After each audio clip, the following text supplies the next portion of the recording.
বেশ চলো তাহলে হেডিং করা হচ্ছে কারেন্ট ইলেকট্রিসিটি। কারেন্ট ইলেকট্রিসিটি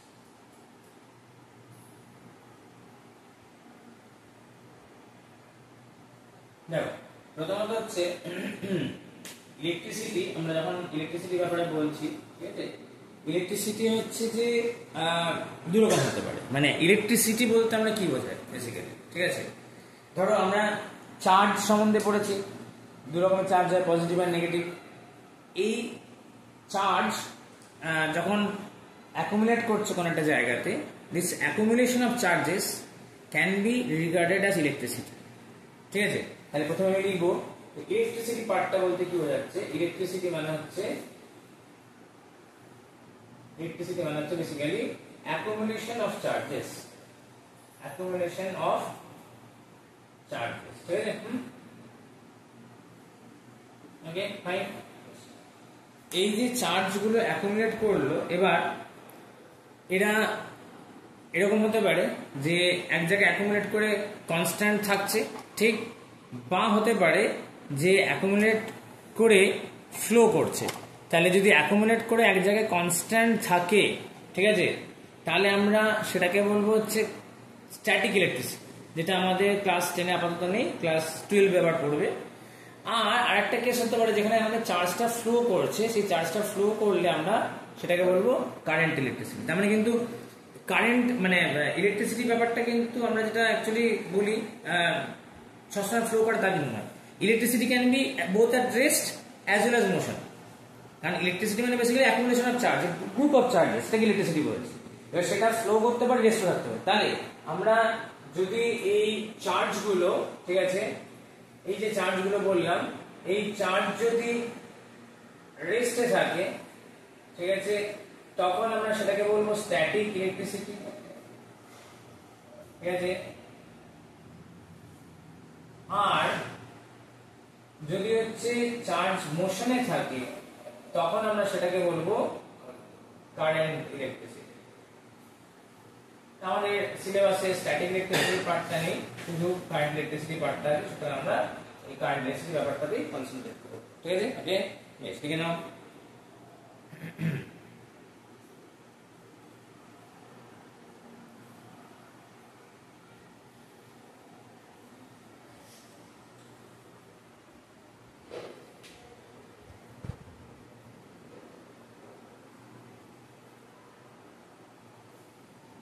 ঠিক আছে বেশ।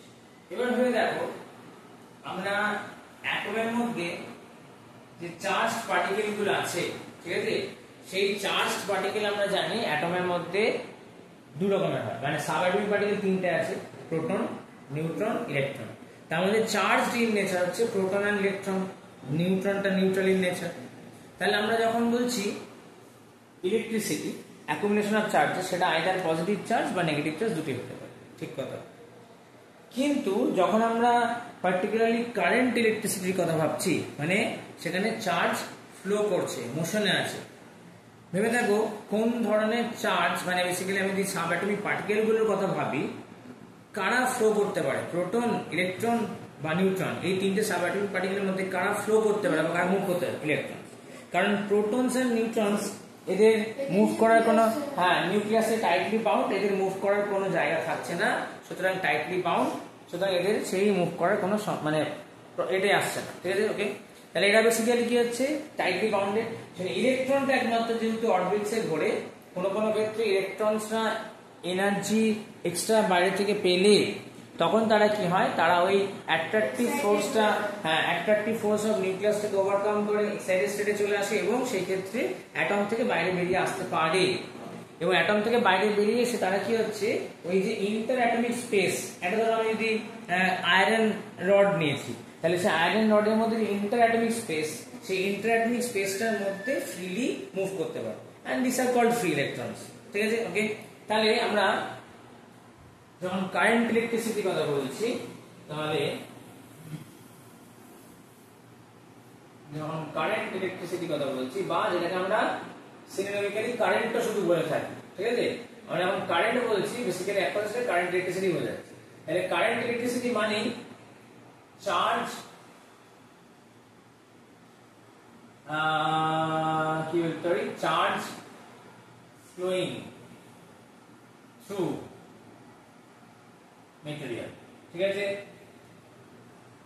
এবং স্পেসিফিক্যালি এই যে চার্জ ফ্লো করছে, আমরা এই চার্জ ফ্লো মানে বেসিক্যালি বুঝবো ইলেকট্রন, ঠিক আছে, ইলেকট্রনসকে বোঝাবো, ঠিক।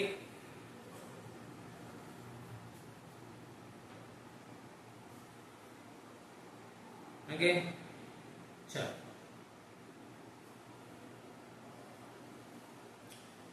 এবার ব্যাপারটা হচ্ছে যে আমরা অনেক ক্ষেত্রে বলে থাকি যে চার্জ ফ্লো করছে, আমরা অনেক ক্ষেত্রে বলে থাকি যে পজিটিভ চার্জও ফ্লো করছে বলে থাকি।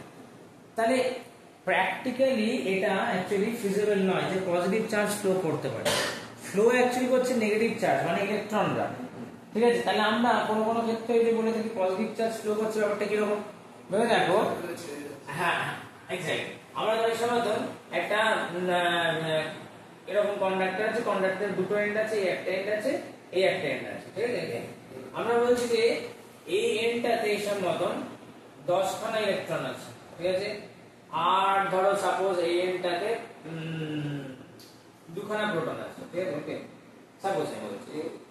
আর এই এন্ডটাতে এসব মতন একটা ইলেকট্রন নেই, 0 ইলেকট্রন আছে, আর দেখা যাচ্ছে হয়তো 5টা প্রোটন আছে, ঠিক আছে, ওকে 5টা প্রোটন আছে।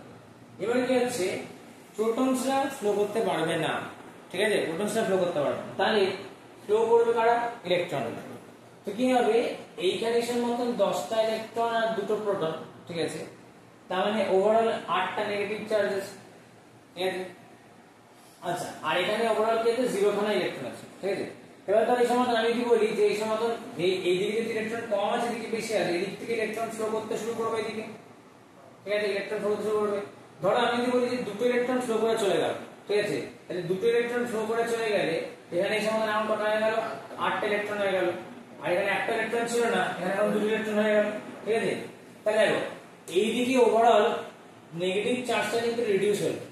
আচ্ছা, নেগেটিভ চার্জ রিডিউস হলো মানে আমি ইয়েস পজিটিভিটি বাড়লো, তার মানে এইদিকে আবার নেগেটিভ চার্জ এক্সট্রা অ্যাড হয়েছে মানে পজিটিভিটি ডিক্রিজ করেছে।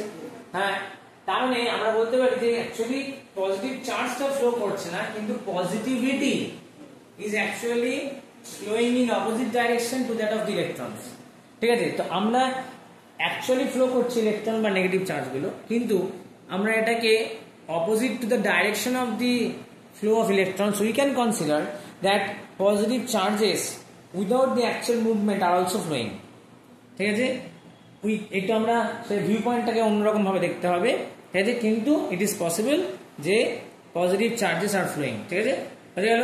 তাহলে আমরা ওই জন্য অ্যাকচুয়ালি কারেন্ট ইলেকট্রিসিটি বা কারেন্টের যে ডেফিনেশন বলি, সেই ডেফিনেশনে দুরকম ডেফিনেশন, মানে অ্যাকচুয়ালি কারেন্ট বেসিক্যালি দু রকমের কারেন্ট হয় আর কি, ঠিক আছে। দু রকমের কারেন্ট কিরকম, একটা হচ্ছে ইলেকট্রনিক কারেন্ট বলে, এটা তোমাদের দরকার নেই, জাস্ট কনসেপ্টটা বলে যাচ্ছে। একটা হচ্ছে ইলেকট্রনিক কারেন্ট বলে, যে ইলেকট্রনিক কারেন্টে কনসিডার করা হয় ফ্লো অফ ইলেকট্রনকে। আর একটা কনভেনশনাল কারেন্ট বলা হয়, সেই কনভেনশনাল কারেন্টে ধরা হয় চার্জ ফ্লো করছে পজিটিভ চার্জ, ঠিক আছে। মানে ওইখানে এই সমস্ত নেগেটিভ চার্জ ফ্লোটা ধরা হয় না, মানে সবকিছু পজিটিভ রেসপেক্টে দেখা হয়, ধরা হয় যে এই সমস্ত পজিটিভ চার্জ ফ্লো করছে। তার মানে অ্যাকচুয়ালি কিন্তু ফ্লো করছে ইলেকট্রনস গুলো, কিন্তু আমাদের কি হচ্ছে, ইলেকট্রনস দিক থেকে দিকে ফ্লো করছে, তার অপোজিট ডাইরেকশনে ভাবতে পারি যে পজিটিভ চার্জ ফ্লো করছে, ঠিক, ওকে। সো কনভেনশনালি, ঠিক আছে, তাহলে আমরা এখানে কারেন্টের যে ডেফিনেশন, ঠিক আছে, তাহলে কারেন্ট ইলেকট্রিসিটি অর আমরা কারেন্ট, ঠিক আছে, এটা যে ডেফিনেশনটা পাবো, এটা কি হচ্ছে, তাহলে কারেন্ট ইলেকট্রিসিটি আর কারেন্টকে আমরা ডিফাইন করতে পারি as the rate of flow of charges, rate of flow of charges, এটা হচ্ছে কারেন্ট ইলেকট্রিসিটি আর কারেন্ট, ঠিক, rate of flow of charges. আর কনভেনশনালি এই চার্জগুলোকে কনসিডার করা হয় positive charge. So conventional definition অনুযায়ী,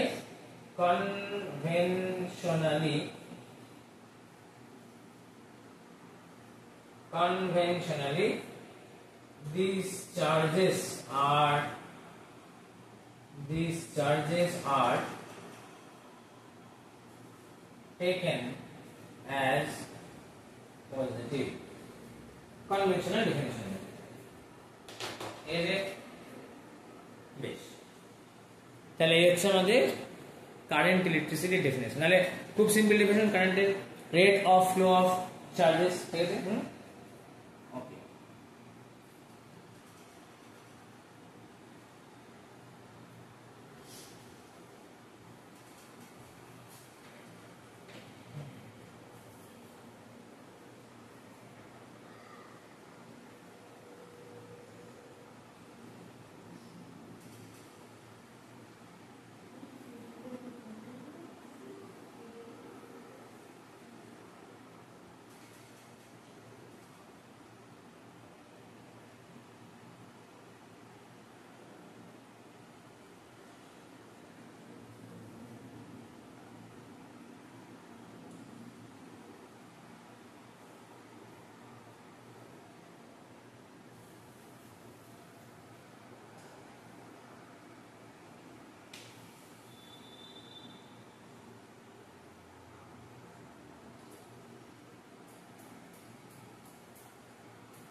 ওকে, দেখো তাহলে এবার কারেন্টের তাহলে হিসাব মতন আমরা যদি একটু ফর্মুলাটার দিকে খেয়াল রাখি, তাহলে কারেন্টের ফর্মুলাটা কি হবে?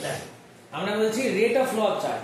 এই রেট কথাটা মানে কি, যে ইউনিট টাইমে একটা ক্রস সেকশন দিয়ে কত চার্জ ফ্লো করছে ইউনিট টাইমে, ঠিক আছে। তাহলে আমরা দেখো ফর্মুলাটাতে এরকম ভাবে আসতে পারি, ধরা হচ্ছে যে আমরা একটা কন্ডাক্টর কনসিডার করি, ঠিক আছে। কন্ডাক্টর একটা পার্টিকুলার ক্রস সেকশন এরিয়া নিচ্ছি, এটা পার্টিকুলার ক্রস সেকশন এরিয়া নিচ্ছি।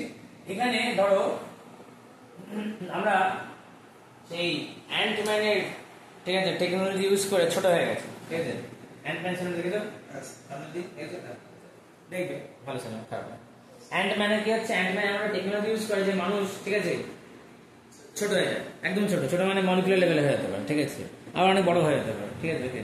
অ্যান্টম্যান এবার সেরকম একটা টেকনোলজি ব্যবহার করে আমরা ধরো অ্যাটমিক সাইজ হয়ে গেলাম, অ্যাটম মতন ছোট ছোট হয়ে গেলাম, ঠিক আছে। ওকে, দিয়ে তুমি ধরো সবচেয়ে দিয়ে এখানে বসে আছো একটা কন্ডাক্টরের এই পার্টটাতে, ঠিক আছে, বসে অবজার্ভ করছো। যেমন ধরো ট্রেন লাইনের পাশে ধরো একটা ট্রেন যখন যাচ্ছে, আমরা কটা কম্পার্টমেন্ট গেল বলতে থেকে 1টা 2টা করে গুনছি।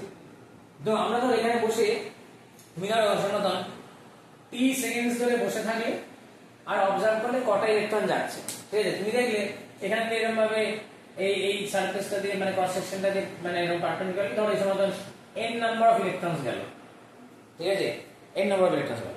তাহলে ওই t সেকেন্ড সময়ে মোট কতটা ইলেকট্রন গেল n। তাহলে আমি যদি জিজ্ঞেস করি t সেকেন্ড টাইমে মোট কত চার্জ ওই ক্রস সেকশন দিয়ে ফ্লো করে গেল, অবভিয়াসলি সেটা হবে n * e। একটা ইলেকট্রনের চার্জ যদি e হয় তাহলে n * e হবে, ঠিক। তাহলে আমি বলতে পারি এখানে আপনি দেখান, তারপর লিখবে টোটাল চার্জ, ঠিক আছে, flowing লিখবো না, that flows across the cross section,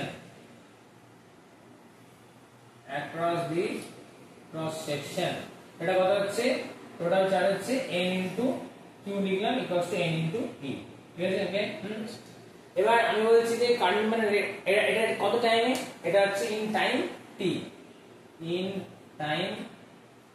second. এবার আমি বলছি কারেন্টের ডেফিনেশনে it is the rate of flow of charge, তাহলে rate of flow of charge মানে ইউনিট টাইমে কতটা চার্জ ফ্লো করে গেল।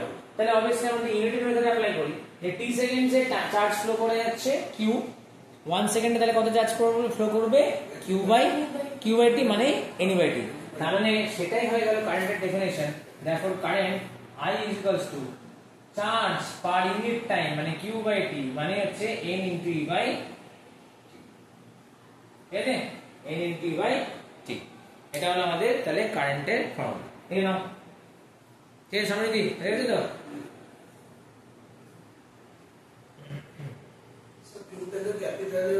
হ্যাঁ কিউটা ক্যাপিটাল লিখতে পারো, অসুবিধা নেই। এটা ক্যাপিটাল স্মল ডিভিশন আছে, তুমি এটা x ও ধরতে পারো, কোনো ক্ষতি নেই।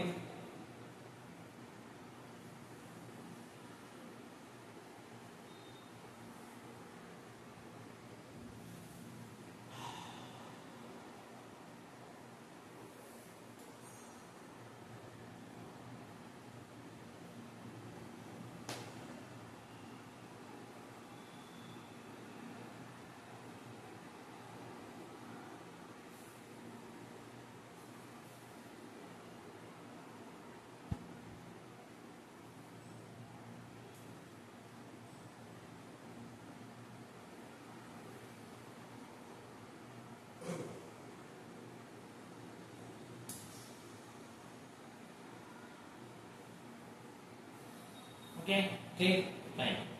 আচ্ছা তাহলে এবার দেখো আমি যদি এসআই ইউনিট গুলো সম্পর্কে ভাবি, চার্জের এসআই ইউনিট হচ্ছে কুলম্ব। ঠিক আছে, তাহলে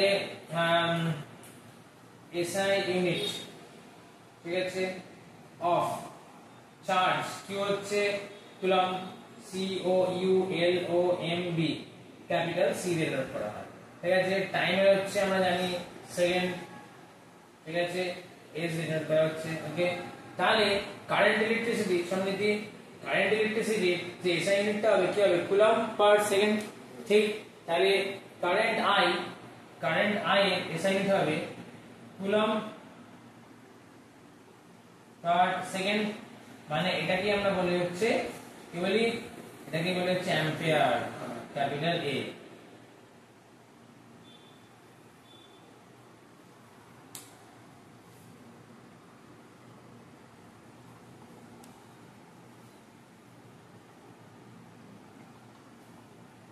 ঠিক আছে, বেশ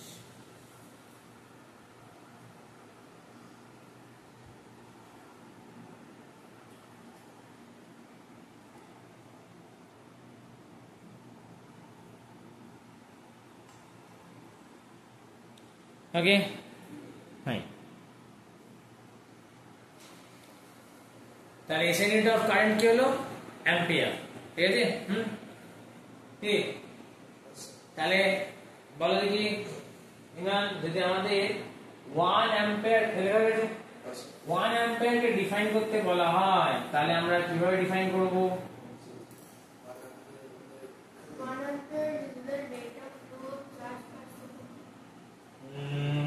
আর কি ইজি করে দেব, আমার কারেন্ট I ইকুয়ালস টু পেলাম Q বাই T।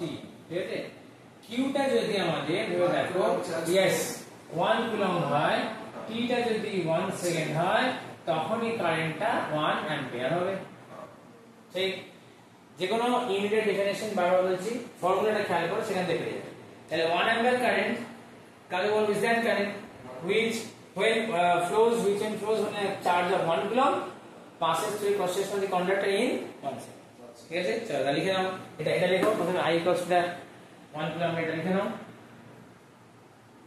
তারপর আমরা ডেফিনেশনটা বলছি।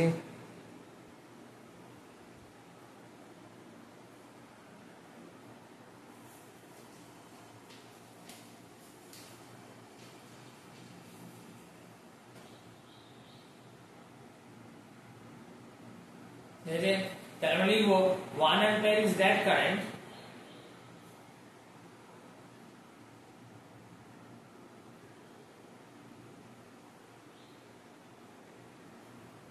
which flows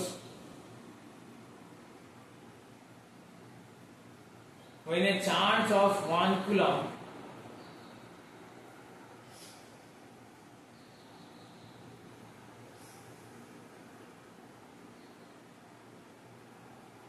charge of 1 coulomb কি হচ্ছে passes through a cross section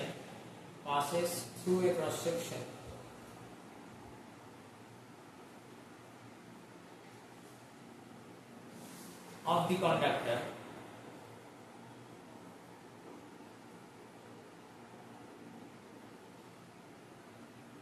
in 1 second, in 1 second, আছে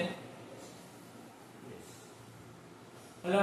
চলো তাহলে এটা হচ্ছে আমাদের 1 অ্যাম্পিয়ার ডেফিনেশন, ঠিক।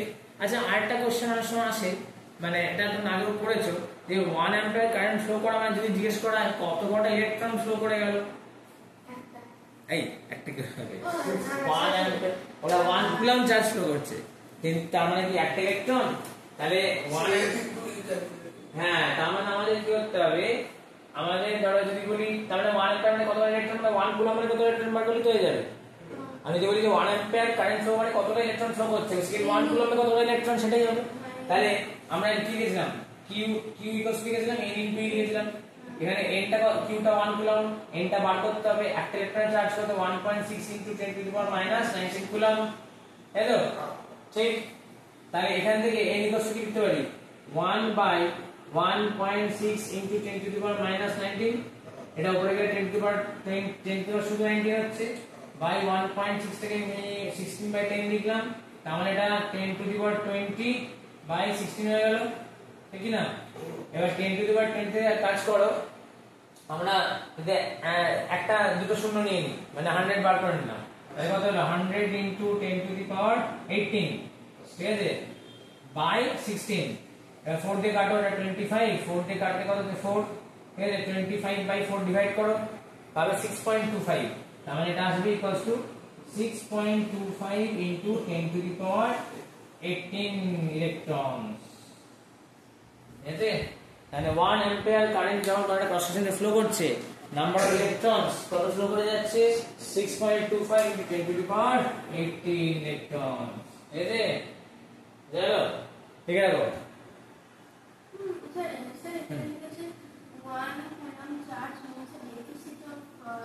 হ্যাঁ মানে ওখানে যদি পজিটিভ চার্জের ফ্লো বলছে, তাহলে 1 কুলম্ব চার্জ মানে হিসাব মতন ওই ডেফিসিট অফ ইলেকট্রন দিয়ে এক্সপ্লেন করেছে, যে ইলেকট্রনের ঘাটতি পড়ছে, তবেই তো আমরা বলবো যে এতটা পজিটিভ চার্জ ডেভেলপ করেছে, বুঝতে পেরেছো? ঠিক। তাহলে এটা হচ্ছে তোমার number of electrons flowing in 1 ampere current, বা number of electrons flowing when 1 ampere current is flowing.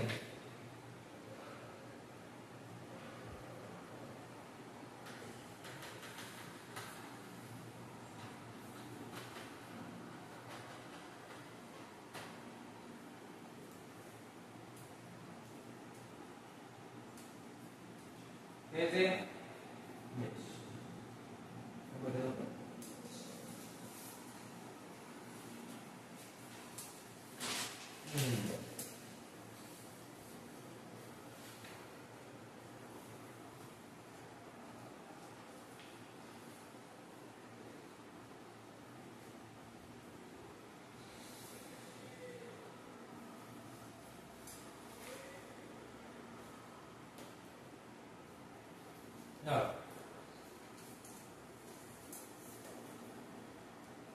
এরপর আমরা নেক্সট দেখব যে কারেন্ট কেন ফ্লো করছে, ঠিক আছে, কারেন্ট কেন ফ্লো করছে, কারেন্ট ফ্লো করছে মানে basically it's a flow of charge, তাই তো, ঠিক তো। তাহলে চার্জ ফ্লো করছে কেন, আমাদের প্রশ্ন চার্জ কেন হঠাৎ করে ফ্লো করতে হবে একটা ইন্টারঅ্যাক্টে, তো এটা আমরা খানিকটা এরকম ভাবতে পারি যে ধরো একটা তোমার হচ্ছে টেবিলের উপরে এরকম একটা কন্টেনার আছে, আর সেম লুকিং আর একটা কন্টেনার আছে, ঠিক আছে, দুটো কন্টেনারে তোমার হচ্ছে যে জল আছে, এটাতে বেশি জল আছে, ঠিক আছে, আর এটাতে কম জল আছে, ঠিক আছে, ওকে। এবার দেখো যদি আমরা দুটো কন্টেনারকে পাইপ দিয়ে জয়েন করে দিই, ঠিক আছে, তাহলে কি হবে, ওয়াটার আমার লেফট সাইড থেকে রাইট সাইডে ফ্লো করবে until and unless both the jars have the same level of water, ঠিক না, সেম লেভেল অফ ওয়াটার আছে তখন আর ওয়াটারটা ফ্লো করবে না, ঠিক আছে।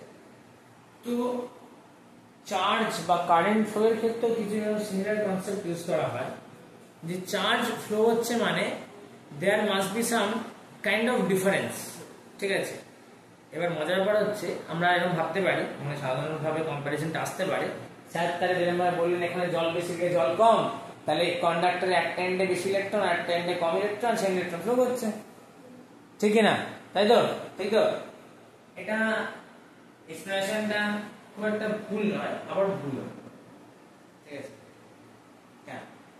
কারণ একটা কন্ডাক্টর যখন আমি নিচ্ছি বাবা, তখন কন্ডাক্টরের মধ্যে মনে রাখবে ফ্রি ইলেকট্রন এরকম নয় যে একটা এন্ডে সব অ্যাকুমুলেট করে বসে আছে আর একটা এন্ডে ইলেকট্রন নেই, না তাই নয়। এটা যদি আমার একটা আয়রন রড হয়, ঠিক আছে, ওকে, এই আয়রন রডের মধ্যে ফ্রি ইলেকট্রন সমানভাবে র্যান্ডমলি ডিস্ট্রিবিউটেড, চারিদিকে র্যান্ডমলি ডিস্ট্রিবিউটেড, ঠিক আছে, ওকে। সুতরাং এই নয় যে এই সময় এদিকে ইলেকট্রন বেশি আছে এদিকে ইলেকট্রন কম আছে, ইলেকট্রন এদিক থেকে ফ্লো করবে তাহলে কারেন্ট এদিক থেকে ফ্লো করছে, আমরা ধরে নিচ্ছি। অ্যাকচুয়ালি ঠিক সেরকম ব্যাপারটা নয়, কিন্তু এখানে মানে জলের ডিফারেন্সটার জন্য একটা ড্রাইভিং ফোর্স ক্রিয়েট হয়েছে, ওকে। এটা এনার্জি, মানে এখানে বেশি এখানে কম দেওয়ার মানে ভাবতে পারি আমরা এখানে এনার্জির একটা ডিফারেন্স ক্রিয়েট হয়েছে, ঠিক আছে, এদিকে বেশি এনার্জি আছে এদিকে কম এনার্জি আছে। সেরকমভাবে কি হয়, একটা কন্ডাক্টরের মধ্যে ইলেকট্রন, ফ্রি ইলেকট্রন কিন্তু সবসময় র্যান্ডম মোশনে আছে, এদিক ওদিক লাফালাফি করছে। কিন্তু ধরো এই সময় একটা ধরো একটা লোহার তার, তার মধ্যে ফ্রি ইলেকট্রন প্রেজেন্ট আছে এবং ফ্রি ইলেকট্রন র্যান্ডমলি মুভও করছে। আমি হাত দিলে শক লাগে, আমার হাত দিলে শক লাগে না, কিন্তু সেই তারটাকে কিন্তু একটা প্লাগ সোর্সের সাথে, মানে একটা পাওয়ার সোর্সের সাথে কানেক্ট করে দিই, একটা ব্যাটারির সাথে কানেক্ট করে দিই, বা একটা ব্যাটারির সাথে কানেক্ট করলে আমরা কিছু ফিল করতে পারি, কারণ কারেন্ট ফ্লোটা খুব কম হয়, ঠিক আছে। কিন্তু আমরা এখন এটাকে একটা প্লাগ সোর্সের সাথে কানেক্ট করে দিচ্ছি, দিয়ে ওপেন ওয়্যারটা যদি হাত দিই একটা সুন্দর ঝটকা হবে, ঠিক আছে। তাহলে তখন ঝটকা লাগছে, আর এমনি আয়রন রডটা পড়ে আছে তখন হাত দিতে লাগছে না কিছু, কেন? তখন ইলেকট্রন ফ্লো করছিল, ইলেকট্রন র্যান্ডমলি ফ্লো করছে। এইটা ব্যাপারটা যখন আমরা সোর্সের সাথে কানেক্ট করছি, এমন একটা যেমন ম্যাগনেটিক ফিল্ড হয়, ঠিক আছে, তেমনি ইলেকট্রিক ফিল্ড হয়, ঠিক আছে। এমন একটা ফিল্ড ক্রিয়েট হচ্ছে যে ফিল্ডটা সব ইলেকট্রন গুলোকে সমানভাবে একদিকে ফ্লো করতে বাধ্য করছে, ঠিক আছে। যেমন এটা ধরো ওই সময় এটা দিয়ে ম্যাগনেট হয়, এটা দিয়ে ম্যাগনেট নর্থ পোল, এটাও একটা ম্যাগনেট নর্থ পোল, এটাকে রাখলে কি হবে, ম্যাগনেট নর্থ পোলটা সরবে যাবে, তাই তো। তাহলে এই ম্যাগনেটটা এই ম্যাগনেটের উপর একটা ফোর্স এক্সার্ট করছে, ঠিক আছে। ঠিক সেরকম ভাবে আমরা যদি এটা কেন এই ম্যাগনেটের নিজস্ব ম্যাগনেটিক ফিল্ড আছে, যে ফিল্ডের মধ্যে এই ম্যাগনেটের উপর একটা ফোর্স কাজ করছে, তেমনি ইলেকট্রিক ফিল্ড হয়, যে ইলেকট্রিক ফিল্ডের জন্য ইলেকট্রনসরা একটা নির্দিষ্ট ডাইরেকশনে, মানে কোথাও র্যান্ডমলি ছড়ে বেড়াচ্ছে, কোনো দিশা নেই, কে কোন দিকে যাচ্ছে কোনো ঠিক নেই। এবার একজন নেতা এলো, নেতা এসে বললো সবাই চলো ওই দিকে, ঠিক আছে, তখন কি হবে, সবাই তখন আগে র্যান্ডমলি যে দিকে ছুটে বেড়াচ্ছিল, কিন্তু লিডার এসে কি করলো, সবাইকে ইউনাইটেড করলো, দিয়ে বলো চলো ডান দিকে সবাই চলো, তখন সবাই ডান দিকে যেতে শুরু করলো। সো দ্যাট ইজ কারেন্ট, এবার তুমি হাত দাও ঝটকা পাবে, মানে ব্যাপারটা কি হচ্ছে, ওই যে এই মতন সবাই লোকে এদিক ওদিক ছোটাছুটি করে বেড়াচ্ছে। So they were actually they have lot of energy, কিন্তু এনার্জিটা র্যান্ডমলি সে মতো কোনো ডাইরেকশন ছিল না, এটা ডাইরেকশনলেস এনার্জি, তার কোনো কাজই করছিল না। এবার একটা লিডার এসে সবাইকে সবাই চলো ডান দিকে, ঠিক আছে, এবার সবাই ডান দিকে শুরু হলো। Now they have a collective energy, যেটা যা কিছু কাজ করতে পারে, ঠিক কিনা, বুঝতে পেরেছো? That is current. তখন সেটাকে আটকাতে গেলে কি ঝটকা খেতে হবে, সবাই মিলে একটা ব্যারিয়ারে ধাক্কা মারছে, ব্যারিয়ার ভেঙে চলে যাবে, তাহলে তো র্যান্ডম এদিকে ছোটাছুটি করছে, এক দুজন শুধু ধুমধুম করে ব্যারিয়ারে ধাক্কা লাগছিল, তাতে ব্যারিয়ারটা ভাঙছিল না। তুমি মানে এই আয়রন রডটা, ঠিক আছে, হাত দিচ্ছ সব লাগছে না, এই নর্মাল অবস্থাতে ইলেকট্রন ফ্রিলি দৌড়াদৌড়ি করছে, কিন্তু কি তারা এখন কালেকটিভলি ইউনাইটেডলি একটা ডাইরেকশনে ফ্লোটা আসেনি, যে তোমার সব ইলেকট্রনগুলো তোমার হাত দিয়েও ফ্লো করে যেতে শুরু করবে। তখন কারেন্টের শক কেন লাগে, because the electrons flowing through this conductor চলে আসে আমাদের বডির মধ্যে, না মানে আমাদের বডির মধ্যে একটা সার্টেন লিমিট, তার বেশি ইলেকট্রন একটা টাইম র্যান্ডমলি ফ্লো করলে our nervous systems get the shock, ঠিক, ওকে, বুঝেছো? তাহলে পোটেনশিয়াল ডিফারেন্স বেসিক্যালি হচ্ছে এরকম একটা ব্যাপার, মানে পোটেনশিয়াল ডিফারেন্সটা, ঠিক আছে, তাহলে অনেক রকম ভাবে এক্সপ্লেন করা যেতে পারে। একটা হচ্ছে এই কনসেপ্টটা দিয়ে বোঝালাম, ঠিক, ওকে।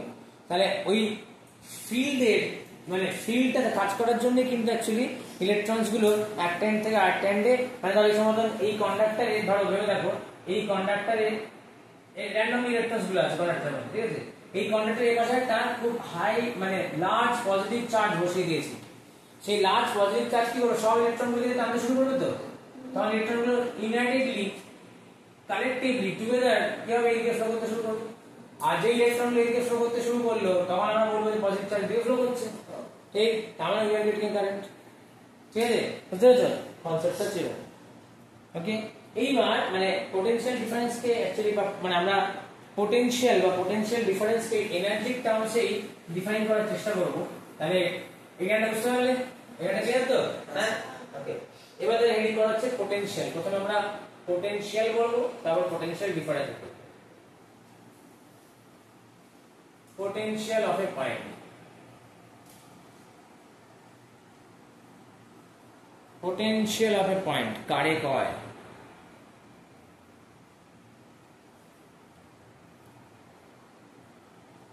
দেখো আমরা বলি না কাজ করার পোটেনশিয়াল আছে, বুঝলেন? তাহলে কি এটা এক ফর্ম অফ এনার্জি ভাবতে পারি, ঠিক? তো ধরো এই মতন একটা এটা একটা পয়েন্ট, ঠিক আছে? এই পয়েন্টে ধরো এটা একটা পয়েন্ট, র্যান্ডম ধরো একটা পয়েন্ট এই পয়েন্ট, ঠিক আছে? এই পয়েন্টে, ঠিক আছে, আমরা যদি ধরো একটা লার্জ ডিসটেন্স মানে ইনফাইনাইট ডিসটেন্স থেকে, ঠিক আছে, কিছু চার্জ ক্যারি করে নিয়ে আসছি, ঠিক আছে? মানে ব্যাপারটা কি হচ্ছে, ভেবে দেখো যেই দম দেওয়া ঘড়িগুলো হয় না, স্প্রিং ঘড়িগুলো, ঠিক আছে? কি করে প্রথমে স্প্রিংটা ঘোরাচ্ছ ঘোরাচ্ছ ঘোরাচ্ছ ঘোরাচ্ছ ঘোরাচ্ছ, মানে কাজ করছে তো, কাজ করছে কাজ করছে কাজ করছে কাজ করছে, দিয়ে কাজ মানে পুরো স্প্রিংটা ঘুরিয়ে দিলে, দিয়ে হাতটা ছেড়ে দিলে, এবার স্প্রিংটা উল্টো দিকে রিবাউন্ড করতে শুরু করবে, ঘড়ি কার টুকু টুকু টুকু চলতে শুরু করবে, ঠিক তো? তার মানে কি তুমি ও কাজ করার আগে প্রথমে ওটার মধ্যে এনার্জি ঢাললে, তারপর সেই এনার্জিটা আউটপুট হিসেবে পাচ্ছ, কি ঠিক তো?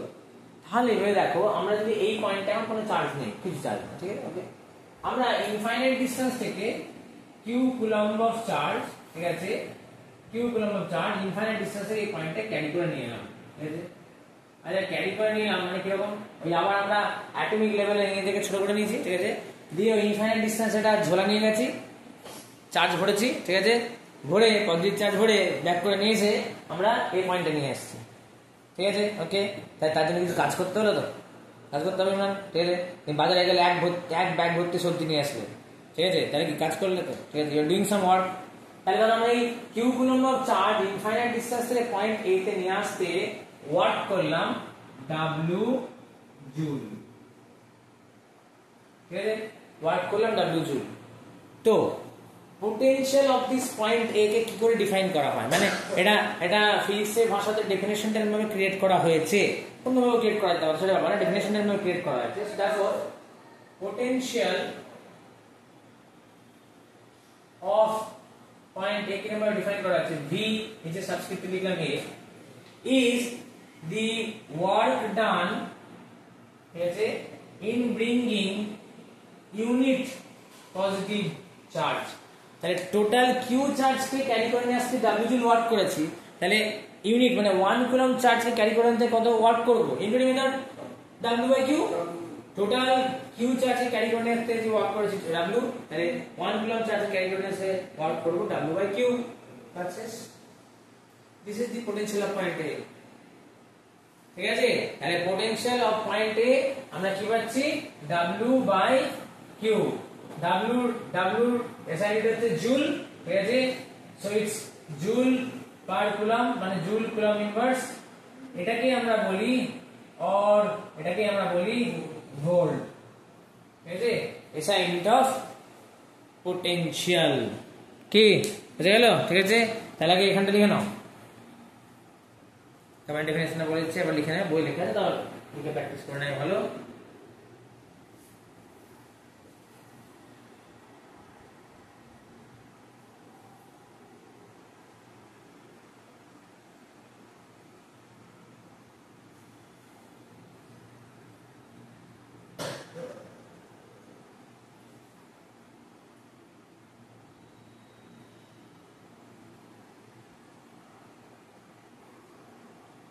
দেখো তাহলে এবার পোটেনশিয়াল ডেফিনিশন লিখে নাও, দেখো দাস শুধু পোটেনশিয়াল, হ্যাঁ দেখো Das potential of a point, potential of a point is defined as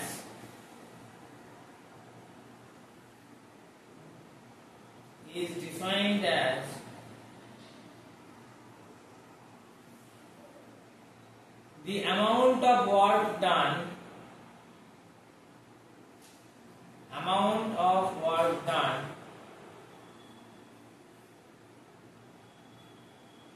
in bringing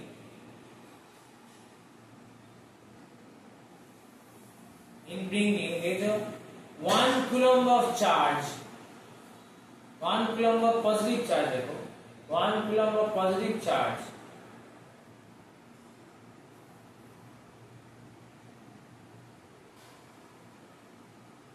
from infinity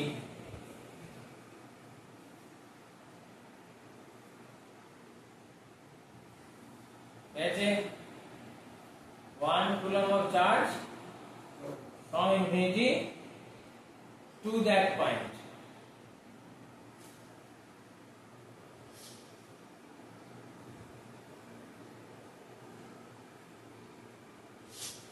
कैसे তাহলে এটা হচ্ছে পোটেনশিয়ালের ডেফিনেশন।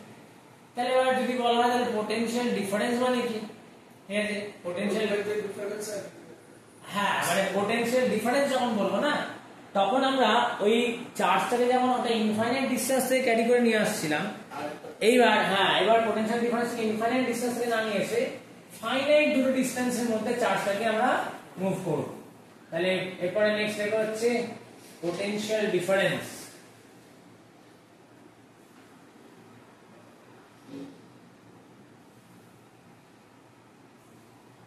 পোটেনশিয়াল ডিফারেন্স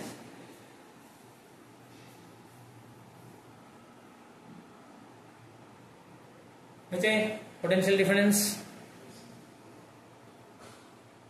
বেশ, তাহলে পোটেনশিয়াল ডিফারেন্স কেমন হবে? তাহলে আমরা এখানে কি করব, এই একটা পয়েন্ট এ আছে আর একটা পয়েন্ট বি আছে, ফাইনাইট ডিসটেন্স মানে ইনফাইনাইট ডিসটেন্স না, এই পয়েন্ট বি থেকে আমরা Q coulomb charge point A তে নিয়ে আসলাম এবং তার জন্য কাজ করলাম ডব্লিউ জুল। ঠিক আছে, ওকে।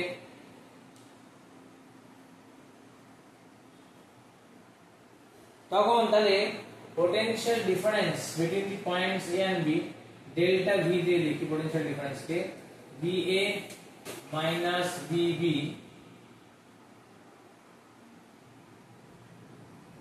ঠিক আছে, V A minus V B will be equal to the work done by amount of charge moved। এটাও কি হবে এসআই ইউনিট, তাহলে তোমার সেম হবে ভোল্ট।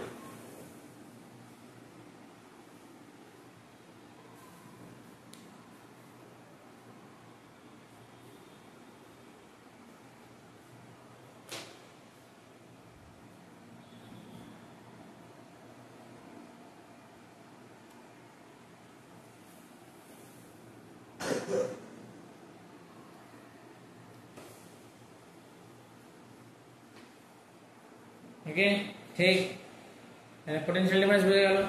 এটা ডেফিনিশনটা কি হবে দেখো, দাস পিডি মানে পোটেনশিয়াল ডিফারেন্স, শর্টে দেখো PD, Das PD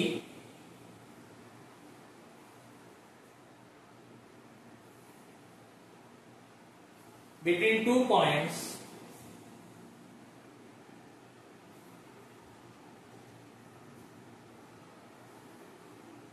is defined as the work done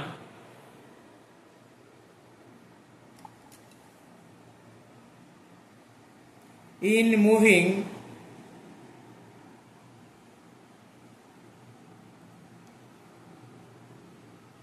a unit positive charge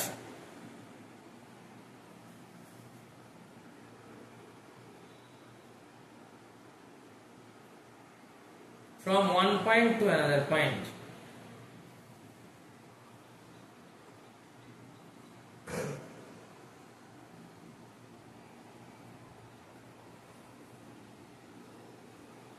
from one point to another point। ঠিক আছে, এটা হচ্ছে পোটেনশিয়াল ডিফারেন্স।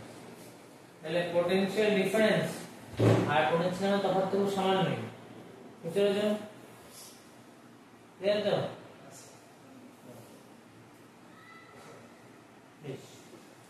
তাহলে এইবার নেক্সট আমরা চলে যাবো পোটেনশিয়াল আর পোটেনশিয়াল ডিফারেন্স বুঝে গেলাম। দেখে দাও আপনার কি আছে।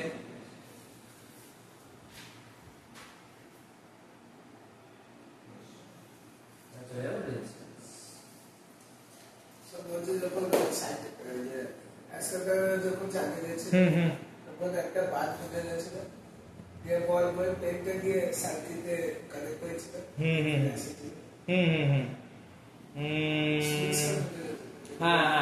এটা যেমন করা যায়, ঠিক আছে।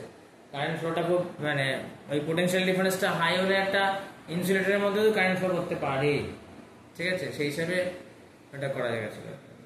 আমি এক্স্যাক্টলি ঠিক এটা জানি না, আমি বললে যদি জানা নেই, ঠিক আছে। মানে এই সমাধান ইনসুলেটিং মেটেরিয়াল যেগুলো হয় না, তাদের একটা হচ্ছে যে পোটেনশিয়াল ডিফারেন্সটা খুব বেশি হয়ে যায়, সেই ইনসুলেটিং মেটেরিয়ালটা তখন কন্ডাক্টর হয়ে যাচ্ছে। মানে ধরো তুমি সমাধান যে রাবারের জুতো পরে এই সমাধান কোনো তারে হাত দিলে শক লাগছে না, এটা ঠিক যেমন, কিন্তু এই তারে যদি পোটেনশিয়াল ডিফারেন্সটা খুব হাই হয়ে যায় মানে গ্রাউন্ডের রেসপেক্টে, তখন কিন্তু এই রাবারের বুট পরে তোমার শক লেগে যাবে। আর রাবারের বুটটা তখন কন্ডাক্টিং নেচার, মানে এতটাই ইয়ে হয়ে যায় যে সে মতন ওই কন্ডাক্ট মানে চার্জ ওর মধ্যে দিয়েও ফ্লো করতে পারে।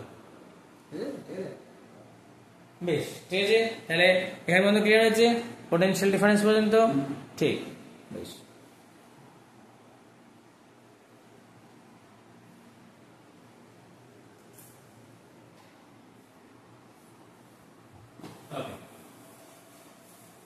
তাহলে নেক্সট আমরা বলবো রেজিস্ট্যান্স জিনিসটা। দেখো আমরা হচ্ছে যে বললাম যে কোনো মেটালিক সাবস্টেন্সের মধ্যে কি থাকে, ফ্রি ইলেকট্রন থাকে, ঠিক তো। এবার আমার যদি প্রশ্ন হয় যে ফ্রি ইলেকট্রনটা কোথা থেকে আসে, কি উত্তর দেবে? ফ্রি ইলেকট্রন কোথা থেকে আসে, কোথা থেকে তৈরি হচ্ছে ফ্রি ইলেকট্রনটা? কন্ডাক্টরের ভিতরে অ্যাটম থেকে। কন্ডাক্টর মানে মেটালিক যে মেটেরিয়ালটা, তার মধ্যে থেকে অ্যাটম থেকে তো ইলেকট্রনগুলো বেরিয়ে আসছে, ঠিক। তার মানে অ্যাটম গুলো থেকে যদি ইলেকট্রন বেরিয়ে আসে, অ্যাটমস গুলো এখন কি হচ্ছে, আয়নস হয়ে যাচ্ছে, ঠিক। পজিটিভ চার্জ আয়নস হয়ে যাচ্ছে। তার মানে ইলেকট্রন গুলো ফ্রিলি ঘুরে বেড়াতে পারছে, কিন্তু ভেবে দেখো তো পজিটিভলি চার্জড আয়ন গুলো কি ফ্রিলি ঘুরে বেড়াতে পারবে? ওরা কিন্তু পারবে না, কারণ ওরা অ্যাটমস, ওরা কিন্তু ফিক্সড। অ্যাটমস গুলো কিন্তু নিজের জায়গা থেকে কোনো নড়াচড়া করতে পারে না, নিজের জায়গায় ফিক্স থাকছে।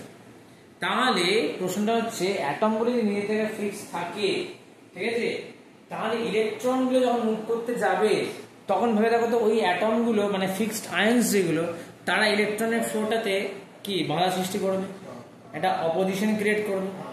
ব্যাপারটা ভাবতে পারো, তুমি ধরো রাস্তা দিয়ে সাইকেল চালিয়ে বা হেঁটে যাচ্ছ, ঠিক আছে, তুমি খুব তাড়াতাড়ি যেতে যাচ্ছ, কিন্তু রাস্তায় লোকজন কেউ কোথাও দাঁড়িয়ে আছে, কোথাও গাড়ি দাঁড়িয়ে আছে, কোথাও রিক্সা দাঁড়িয়ে আছে, কোথাও কিছু অবস্টাকেল আছে, কোথাও ড্রেন আছে, কোথাও হচ্ছে যে একটা রাস্তা হয়তো বন্ধ আছে। তাই এরকম বিভিন্ন অবস্টাকেল তুমি ফেস করছো।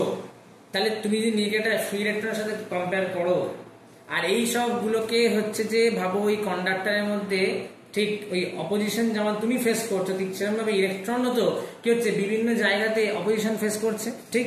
কেন অপোজিশন ফেস করবে? Because there are ions, there are atoms which are fixed in their places, they are not moving, they are fixed in the places. এই অ্যাটমস গুলো বা আয়ন্স গুলো ইলেকট্রনের ফ্রি ফ্লোটাতে বা ফ্রি মুভমেন্টটাতে একটা অপোজিশন ক্রিয়েট করবে। এই অপোজিশনটাই আমরা বলবো রেজিস্ট্যান্স। বুঝতে পারলাম? ঠিক। চলো তাহলে একটু লিখে নাও এখানটা। দেখে হচ্ছে the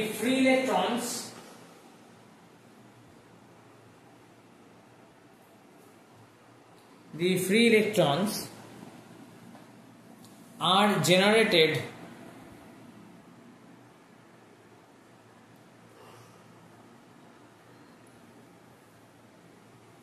from the atoms within the material, from the atoms within the material, ঠিক আছে, from the atoms within the material, ঠিক আছে। উত্তর দাও। These atoms remain fixed in their places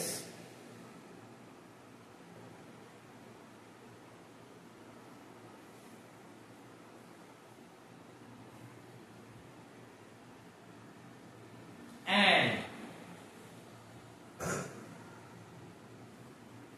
oppose the flow of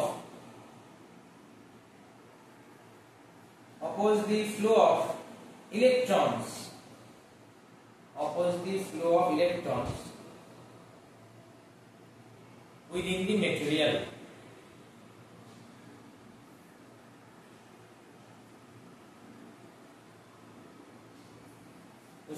paragraph करो, देखो the opposition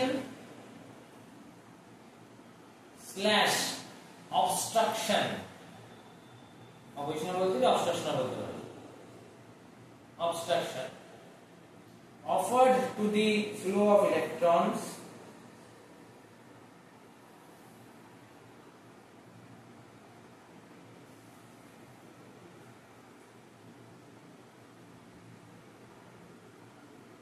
by the atoms of a conducting material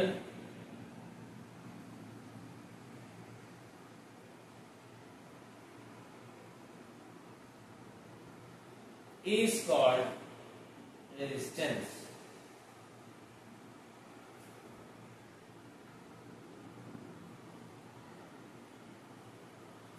Is called resistance. Clear? বেশ, বুঝতে দাও। এইবার তাহলে আমরা যদি জিজ্ঞেস করি যে রেজিস্ট্যান্স কোন কোন ফ্যাক্টরের উপর ডিপেন্ড করে, ঠিক আছে, তাহলে আমরা ডাইরেক্ট এরপরে দেখে নেব ফ্যাক্টরস অ্যাফেক্টিং রেজিস্ট্যান্স।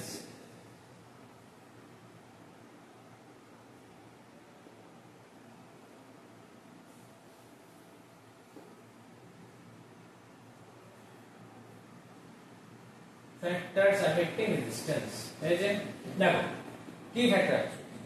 প্রথমত হচ্ছে ফার্স্ট ফ্যাক্টর যেটা আমাদের কাজ করবে, রেজিস্ট্যান্স কে এফেক্ট করবে, সেটা হচ্ছে লেন্থ অফ দি কন্ডাক্টর।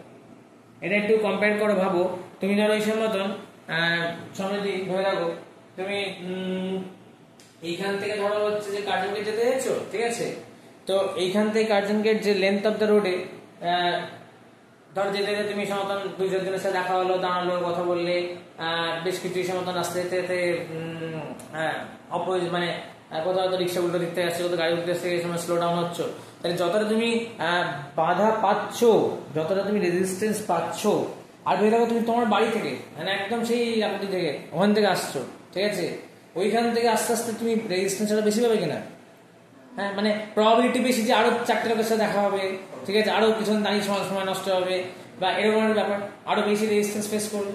তার মানে কি হচ্ছে, যত আমার লেন্থ অফ দি রোড যেমন বেশি হলে আমাদের যাত্রাপথের বাধা বেড়ে যায়, ঠিক আছে, ঠিক সেরকম ভাবে একটা কন্ডাক্টরের লেন্থ যত বেশি হবে তত রেজিস্ট্যান্স অফার্ড বেশি হয়ে যাবে। কি বলতে পারলাম? তাহলে ফার্স্ট ফ্যাক্টর হচ্ছে লেন্থ অফ কন্ডাক্টর,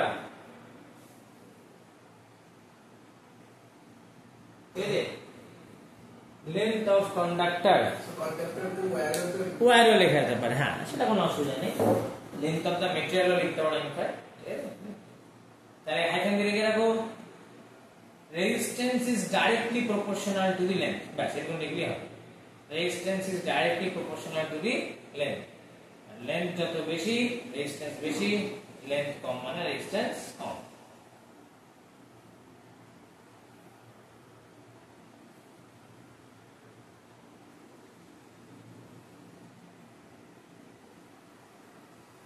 ঠিক আছে, হ্যালো, আচ্ছা, নেক্সট ফ্যাক্টর, সেকেন্ড ফ্যাক্টর কি হবে? সেকেন্ড ফ্যাক্টর হচ্ছে এরিয়া অফ কন্ডাক্টর। এটা একটু বুঝিয়ে দিই, ভেবে দেখো, যখন এরিয়া অফ কন্ডাক্টর, ভেবে দেখো যখন তুমি হচ্ছে যে সরু গলি দিয়ে যাচ্ছ, তখন তোমার পক্ষে যাওয়াটা বেশি মুশকিল হয় না একটা হাইওয়ে দিয়ে গেলে বেশি মুশকিল হয়? অবশ্যই সরু গলি দিয়ে, কারণ সরু গলি দিতে হঠাৎ করে তুমি সাইকেল নিয়ে যাচ্ছ, রিক্সা উল্টে দিচ্ছ, আবার নামতে হবে, সাইকেল করতে হবে, দাঁড়াতে হবে, কোথাও ছাড়া, ঠিক আছে, আর ধরো এই সময় সরু গলি দিয়ে একটা বড় চার চাকা যাচ্ছে, ঠিক আছে, দাঁড়াতে হয়ে গেল, ঠিক আছে, সেটা যদি তোমার হাইওয়ে হয় কোনো অসুবিধা নেই, প্রচুর রাস্তা, প্রচুর স্পেস, তার এই সময় একসাথে 10টা গাড়ি উপরে চলে গেলে কোনো অসুবিধা নেই, ঠিক আছে। তার মানে কি, যত আমার ক্রস সেকশন এরিয়া বাড়ছে, তারটা তো মোটা হচ্ছে, তত কি হবে, তত রেজিস্ট্যান্সটা কম হবে, মানে কলিশনের চান্সটা তো কম হয়ে যাবে। আর লেন্থ যত বেশি হবে কলিশনটা বেশি হবে, কারণ রেজিস্ট্যান্সটা বেশি। আর তারের যত ক্রস সেকশন এরিয়াটা তো বেশি, তত কলিশন আমার কম হবে। ঠিক আছে, তাহলে এরিয়ার সাথে কি হবে, হ্যাঁ তাহলে go resistance is inversely proportional to the cross section area, inversely proportional to the cross section area.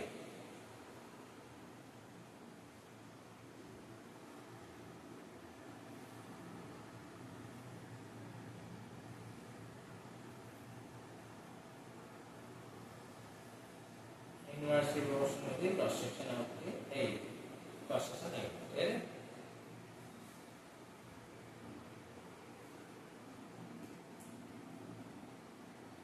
Okay? again বেশ। আচ্ছা, থার্ড ফ্যাক্টর কি হবে? থার্ড ফ্যাক্টর হচ্ছে আমাদের ভেবে দেখো, আমরা উড, ঠিক আছে, মানে একই রকম দেখতে, ধরো এই পেনটার মতন শেপ, ঠিক আছে, এটা একটা আমি উডেন নিয়েছি, একটা আয়রনের নিয়েছি। অবভিয়াসলি আয়রনের মধ্যে দিয়ে ইলেকট্রিক কারেন্ট ইজিলি ফ্লো করতে পারে, উডের মধ্যে দিয়ে অতটা ইজিলি ফ্লো করতে পারে না, ঠিক তো? তার মানে কি হচ্ছে, নেচার অফ দ্য মেটেরিয়ালের উপর আমার রেজিস্ট্যান্স ডিপেন্ড করছে। কোনো মেটেরিয়ালের রেজিস্ট্যান্স বেশি হয়, কোনো মেটেরিয়ালের রেজিস্ট্যান্স কম হয়, due to the atomic rearrangement, মানে atomic arrangement within the material. ঠিক আছে, তাহলে থার্ড ফ্যাক্টর যেটা ডিপেন্ড করবে সেটা হচ্ছে হ্যাঁ নেচার অফ মেটেরিয়াল। আমরা ভালো লিখবো নেচার অফ মেটেরিয়াল।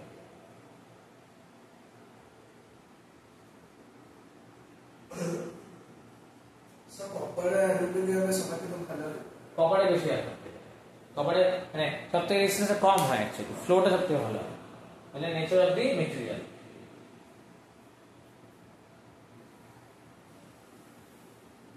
একটা হাইফেন লিখে রাখো, various materials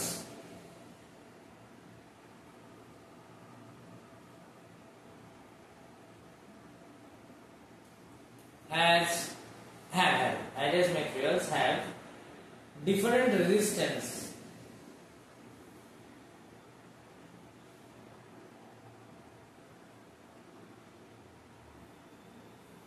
depending upon the atomic arrangement in them, depending upon the atomic arrangement in them. ঠিক আছে,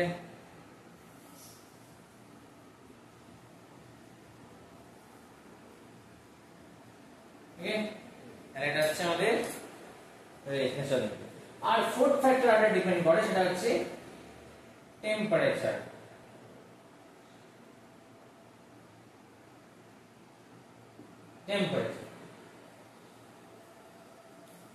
টেম্পারেচারের সাথে দেখো, অ্যাকচুয়ালি বিভিন্ন মেটেরিয়ালের না টেম্পারেচারের সাথে রেজিস্ট্যান্সের ভ্যারিয়েশনটা বিভিন্ন রকম হয়।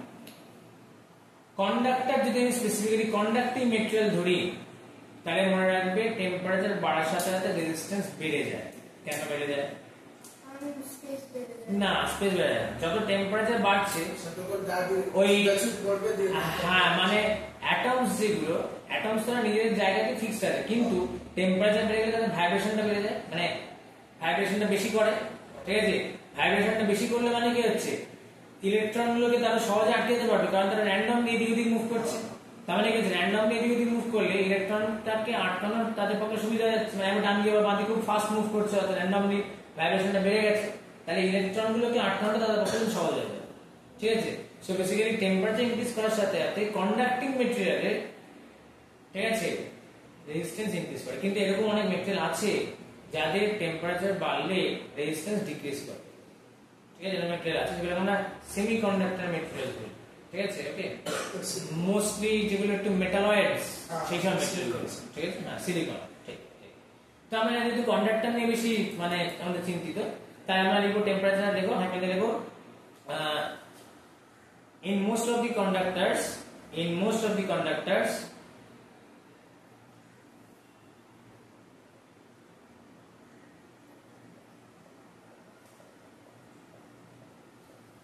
comma দাও,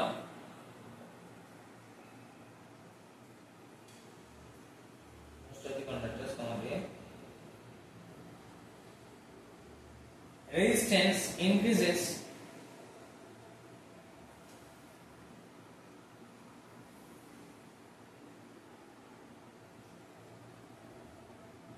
with increase in temperature.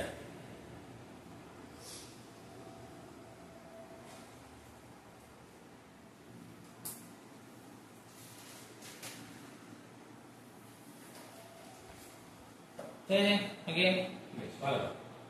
এবার তাহলে এই রেজিস্ট্যান্সের ম্যাথমেটিক্যাল ফর্মুলাটা যদি আসি, এই যে ফ্যাক্টরস গুলো করছে, আচ্ছা ওই টেম্পারেচারটা আরেকটা কথা লিখে রাখো, খুব লিখে রাখো, but the variation is very less, সেটা টেম্পারেচার ভ্যারিয়েশনটা খুব অল্প হয় বলে আমরা অলমোস্ট কনস্ট্যান্ট বলি, but the variation is very less.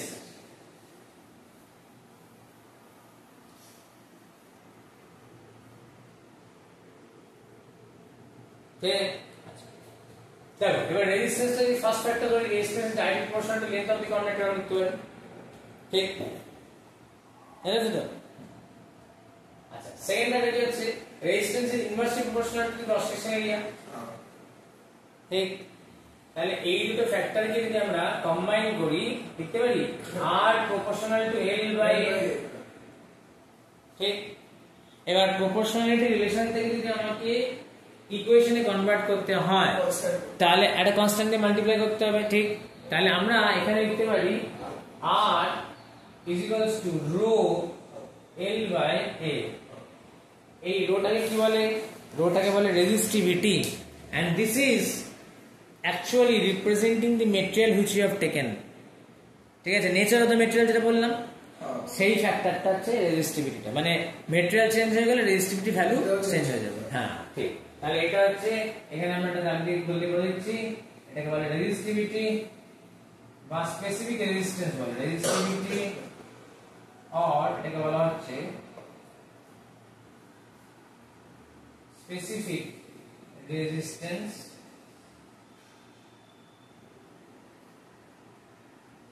যার ভ্যালু depends on material।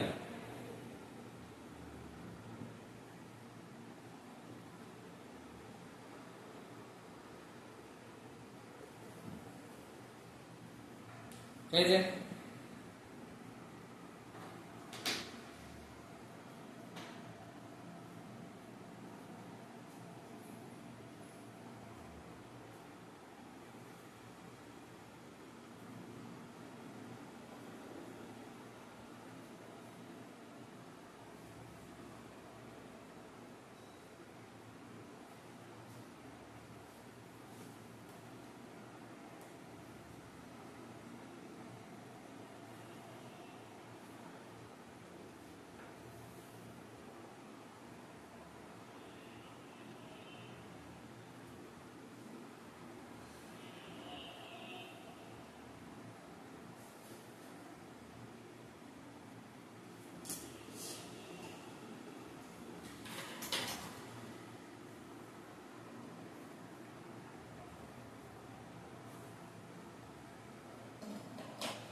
না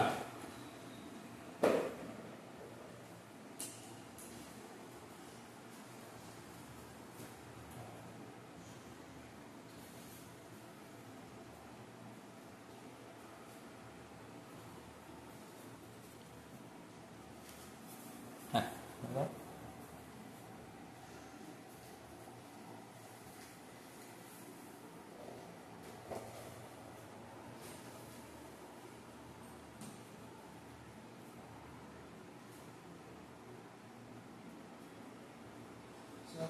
ছাত্র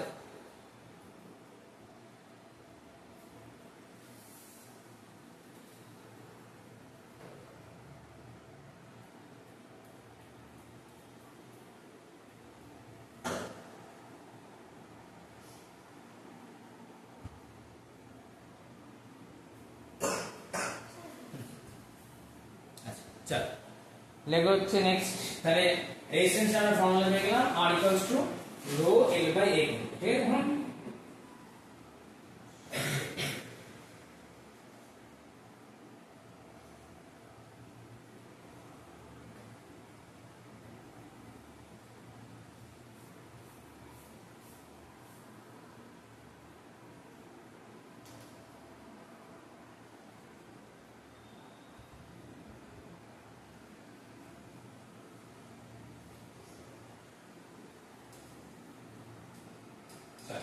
ঠিক আছে,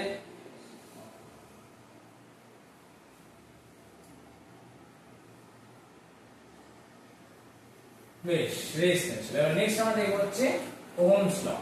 ঠিক আছে, নেক্সট হেডিং করা হচ্ছে ওহমস ল।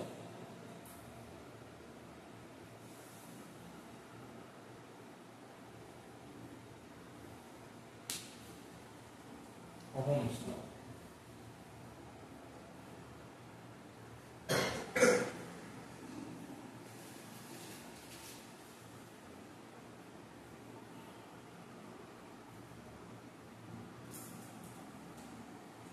ঠিক আছে। দেখো, জর্জ সাইমন ওহম বলে একজন সায়েন্টিস্ট ছিলেন। উনি দেখলেন যে একটা কন্ডাক্টরের মধ্যে দিয়ে যখন কোনো কারেন্ট ফ্লো হচ্ছে তখন সেখানে একটা পোটেনশিয়াল ডিফারেন্স ক্রিয়েট হচ্ছে, মানে কন্ডাক্টরের দুটো এন্ডে একটা পোটেনশিয়াল ডিফারেন্স ক্রিয়েট হচ্ছে। পোটেনশিয়াল ডিফারেন্স মেজার করার জন্য আমাদের কাছে ইনস্ট্রুমেন্টস আছে। তার মানে উনি দেখলেন যে কারেন্ট ফ্লো হলেই সেখানে একটা পোটেনশিয়াল ডিফারেন্স ক্রিয়েট হচ্ছে। তাহলে এই যে পোটেনশিয়াল ডিফারেন্সটা ক্রিয়েট হচ্ছে, উনি দেখলেন যদি মেটেরিয়ালটা বা কন্ডাক্টরটাকে সেম রেখে আমরা যদি কারেন্ট ফ্লোটাকে ইনক্রিজ করাই তাহলে পোটেনশিয়াল ডিফারেন্সটাও বাড়ছে। ঠিক আছে সমিতি, ওকে। তাহলে এই ব্যাপারটা উনি দেখলেন যে কি হচ্ছে না, ডেল্টা ভি মানে potential difference across the conductor will be directly proportional to the current flowing I. ঠিক, ওকে। এবং তাহলে এই রিলেশনটাকে যদি আমরা ইকুয়েশনে কনভার্ট করতে হয়, need a constant and that constant is the resistance of the conductor। বুঝা গেল? তাহলে এখান থেকে উনি কি বললেন যে ওহমের ওহম মানে কনক্লুড করলেন তাহলে potential difference across the ends of the conductor প্রথমত is directly proportional to the current flowing through it, and সেখান থেকে উনি বললেন তাহলে that potential difference developed across the ends of the conductor is basically equal to the product of the current and the resistance of the conductor। ঠিক হয়ে গেল, simply এটাই হচ্ছে ওহমস ল। ঠিক আছে, তাহলে লিখে নাও, একটু লিখে না, স্টেটমেন্টটা লিখে না, তারপর এই ফর্মুলা লিখে নেবে। ঠিক আছে, তাহলে লেখা হচ্ছে ohm observed that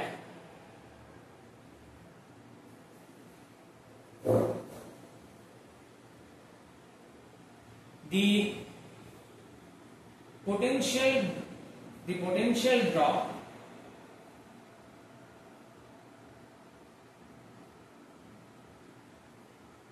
developed across a conductor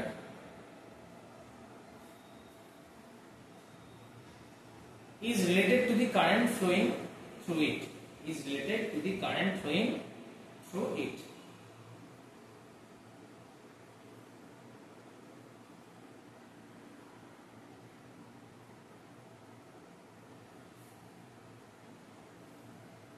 current flowing through it। ঠিক আছে, আছে বেশ, current flowing through it, related to the current flowing through it। Full stop দাও।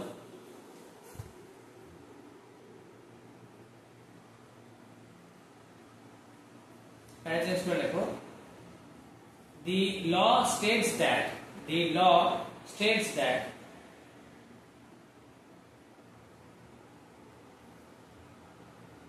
the PD মানে potential difference, the PD across the ends of a conductor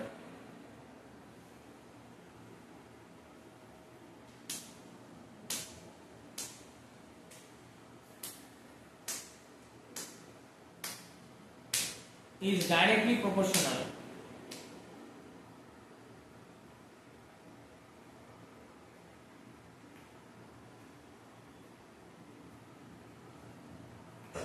to the current flowing through it, to the current flowing through it।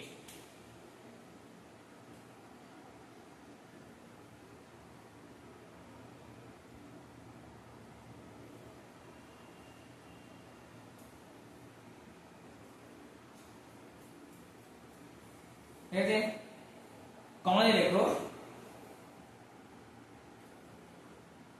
given that temperature and other physical conditions remain same,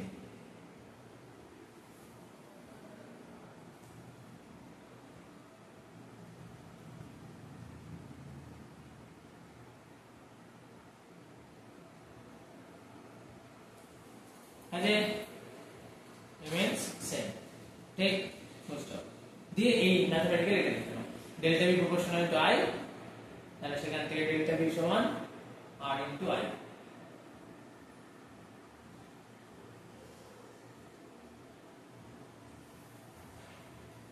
একটা জিনিস খেয়াল রাখবে তাহলে এই formula অনুযায়ী r equals to delta V by i হচ্ছে ঠিক আছে তাহলে আমরা একটা জিনিস খেয়াল রাখবে আমরা কিন্তু মানে এই ফর্মুলা দেখে একটা আমাদের মাথায় মিসকনসেপশন ক্রিয়েট হতে পারে যে তাহলে রেজিস্ট্যান্স তো পোটেনশিয়াল ডিফারেন্স বা কারেন্টের উপর ডিপেন্ড করছে মানে ফ্যাক্টর হিসেবে কাজ করছে কিন্তু না রেজিস্ট্যান্স কিন্তু পোটেনশিয়াল ডিফারেন্স বা কারেন্টের উপর ডিপেন্ড করে না কেন না because resistance is a material property ঠিক আছে যদি তুমি ডেল্টা i তুমি ধরো r সমান লিখলে ডেল্টা v বাই i লিখলে তো ঠিক তো আমরা যদি এরকম লিখেও ফেলি মানে এটা দিতেই পারে r সমান ডেল্টা v বাই i কি হয় তুমি বলে স্যার তো কারেন্ট কমলে রেজিস্ট্যান্স বেড়ে যাবে পোটেনশিয়াল ডিফারেন্স বাড়লে রেজিস্ট্যান্স বেড়ে যাবে এটা ব্যাপার তাই তো ফর্মুলা অনুযায়ী কিন্তু না তা হয় না যদি কারেন্ট ফ্লোটা কমে যায় ডেল্টা v টা অটোমেটিক কমে যায় রেশিওটা সেম থেকে যায়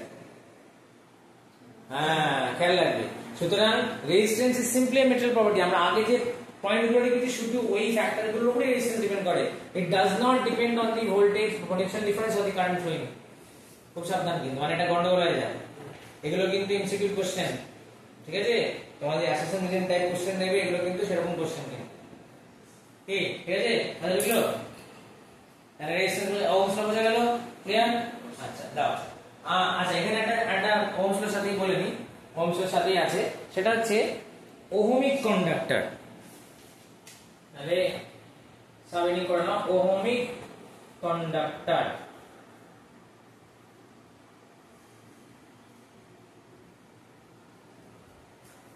কাদের বলে ohmic conductor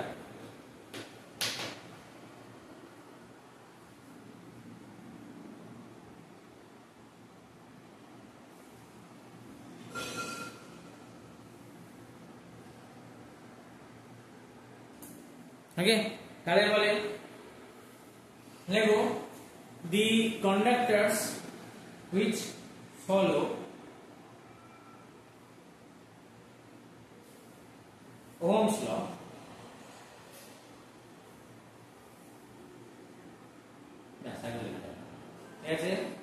Ohm's law follow করছে মানে কি এইসব কন্ডাক্টরের মধ্যে যদি আমরা যত কারেন্ট বাড়াবো পোটেনশিয়াল ড্রপটা তত বাড়বে এবং সেটা প্রপোর্শনালি বাড়বে এবং এই ওহমিক কন্ডাক্টরের জন্য যদি আমরা কারেন্ট ভার্সেস মানে এটা প্লট করি ঠিক আছে গ্রাফটা এটা একটা স্ট্রেট লাইন হবে স্ট্রেট লাইন পাশে দিতে হবে i0 মানে ডেল্টা v 0 i যত বাড়বে ডেল্টা v বাড়বে ঠিক লিনিয়ারলি বাড়বে আর এক ধরনের কন্ডাক্টর নন ওহমিক কন্ডাক্টর বলে লিনিয়ারলি বাড়ে না হয়তো মেবি এরকম ভাবে বাড়তে পারে এরকম ভাবে বাড়তে পারে সেটা ডিফারেন্ট মানে লিনিয়ারলি বাড়বে না সুতরাং সেখানে delta V proportional to i হবে না অন্য কিছু হতে পারে i স্কয়ার হতে পারে i কিউব হতে পারে এরকম ঠিক আছে তাহলে গ্রাফটা টেকে নাও পাশে এই ওহমিক কন্ডাক্টরের পাশেই বা নিচে গ্রাফ টেকে নাও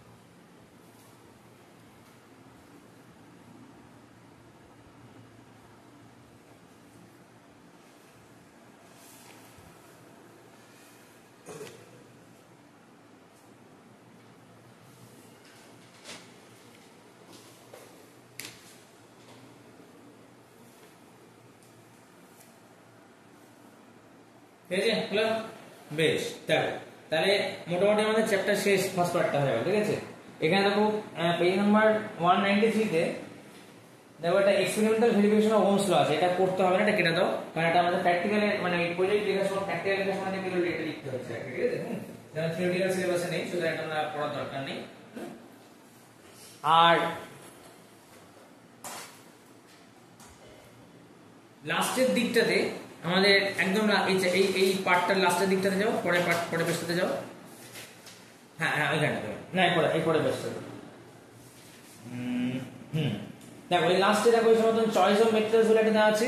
হ্যাঁ বুঝছো ইমরান, চয়েস অফ মেটেরিয়ালস এইটা আমি আজকে পড়াচ্ছি না, এটা তোমরা জাস্ট রিডিং করো, ঠিক আছে? পড়ে মানে কিছু না, আমরা কোন কোন কাজের ক্ষেত্রে কি কি মেটেরিয়াল ইউজ করে থাকি সেটা একটা এই সময় ডেসক্রিপশন দেওয়া আছে, পড়বে, ঠিক আছে? পড়ে প্রবলেম থাকলে আমি পরের দিন বলবো, আশা করছি প্রবলেম হবে না। হয়তো আমি তোমাদের পড়ার উপরে ছাড়ছি, যেন তোমরা এই চ্যাপ্টারটা পড়ে যে বুঝেছো, সে আন্ডারস্ট্যান্ডিং থেকে ব্যাপারটা বুঝতে পারছো কিনা সেটা দেখো, আমি পরের দিন অবশ্যই বলে দেবো, ঠিক আছে? এটা হয়ে গেল। এইবারে এসে মতন যেটা করবে সেটা হচ্ছে যে এই চ্যাপ্টারের এই পার্টটার এমসিকিউ কোশ্চেন্সগুলো, ঠিক আছে? আর ভেরি শর্ট টাইপটা পরের দিন সলভ করে নিয়ে চলে আসবে। তাহলে আমাদের ফার্স্ট পার্ট এমসিকিউটা আর ভেরি শর্ট টাইপ।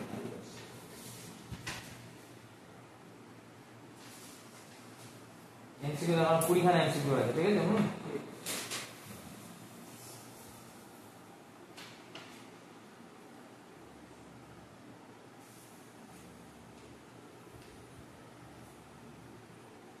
আর থরলি একবার রিডিং করে নেবে, ঠিক আছে? বেশ, তাহলে আমাদের মোটামুটি ক্লাস কমপ্লিট হলো। এই ফার্স্ট পার্টটা আমাদের পুরোপুরি হয়ে গেল, ঠিক আছে? এটাতে মনে হয় দেখো তো দুটো পার্ট না তিনটে পার্ট আছে?